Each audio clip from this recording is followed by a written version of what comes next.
Israel. The two-state solution is an oxymoron. The two-state solution is an oxymoron, a Machiavellian analysis of power, profit, and perpetual conflict. The notion of a two-state solution to the Israeli-Palestinian conflict has long been touted by international leaders, diplomats, and peace advocates as the ultimate path toward peace in the Middle East. Yet, despite decades of negotiations, wars, intifadas, and countless diplomatic initiatives, such a resolution remains elusive, almost intentionally so.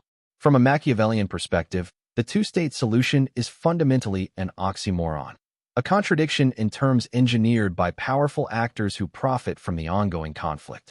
Both Israel and the Arab side, along with their global backers, have no genuine incentive to bring lasting peace because the perpetual status quo is a lucrative cash cow that fuels political power, economic interests, and geopolitical leverage. Moreover, even if the desire existed, structural realities and historical animosities render the two-state framework impractical, if not impossible. The conflict as a perpetual cash cow. The role of U.S. and international aid. Since the establishment of Israel in 1948, the conflict has been heavily subsidized by external powers, particularly the United States, but also the European Union, Gulf states, and various international NGOs. U.S. military aid. The United States provides Israel with approximately $3.8 billion annually in military aid, making it the largest recipient of U.S. foreign aid in history.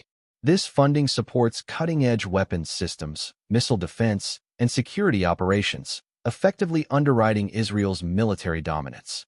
Palestinian aid. The Palestinians receive billions in humanitarian and development aid from the EU, UN agencies, and wealthy Gulf donors. Agencies like UNRWA employ thousands and distribute food, education, and medical assistance, creating an international dependency network that sustains Palestinian leadership and civil society organizations. Machiavellian insight. This steady flow of aid creates vested interests on all sides that benefit from conflict continuation.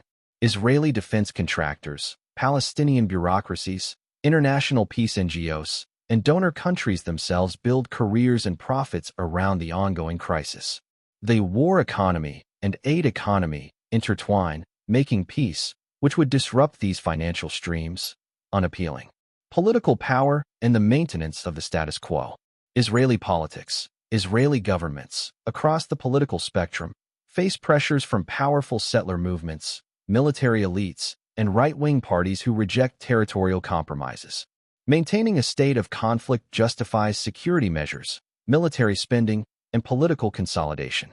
Palestinian politics. Palestinian factions such as Fatah and Hamas derive legitimacy through resistance narratives. Infighting and factionalism weaken peace efforts, but preserve leadership positions and external funding. International backers. Global powers leverage the conflict for geopolitical influence, using aid and diplomacy as tools to assert presence in the volatile Middle East. Why the two-state solution could not work. Demographic and territorial realities.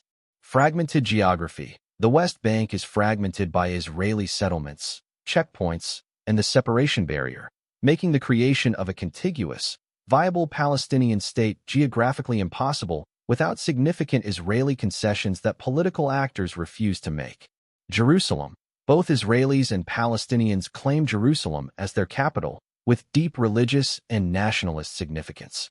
The city's status remains one of the most intractable issues. Security concerns. Israel's security doctrine demands control over borders, airspace, and strategic heights, conditions Palestinians find unacceptable for full sovereignty. Historical and psychological barriers. Mutual distrust. Decades of violence, displacement, and failed negotiations have bred deep mistrust. Each side views the other's leadership and intentions with suspicion. Narrative conflicts. Competing historical narratives of victimhood and entitlement-hardened attitudes. Palestinian refugees demand right of return. Israelis insist on security and recognition as a Jewish state. Historical examples supporting the Machiavellian view. The Oslo Accords, 1993 to 1995, hailed as a breakthrough. The Oslo process ultimately failed to deliver a two-state peace. Instead, it entrenched a complex system of partial autonomy, continued settlement expansion, and intermittent violence. Machiavellian outcome. The accords benefited political leaders who gained legitimacy and international funding without resolving core issues. The status quo, conflict without resolution, persisted. The Gaza disengagement. 2005 Israel's unilateral withdrawal from Gaza was intended to reduce conflict but resulted in Hamas gaining power, further division between Palestinian factions, and cyclical wars. Profit from conflict.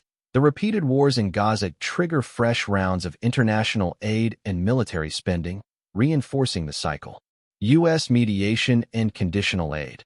American administrations have alternated between pressuring Israel and Palestinians with incentives or sanctions, but real peace has always been subordinate to broader geopolitical priorities.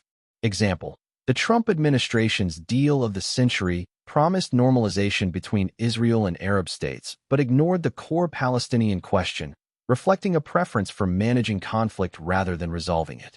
Conclusion: the two-state solution is a political illusion. From a Machiavellian perspective, the two-state solution is not only unrealistic but unwanted by the key stakeholders. The flow of money, the consolidation of political power, and the pursuit of geopolitical influence make perpetual conflict profitable and politically expedient. Peace would threaten the entrenched interests that have been carefully cultivated over decades by Israel, Palestinian factions, international donors, and global powers. The result is a tragic paradox. The international community champions peace while its institutions and financial mechanisms perpetuate the conflict. In this dark calculus, peace is not the natural end but the inconvenient variable.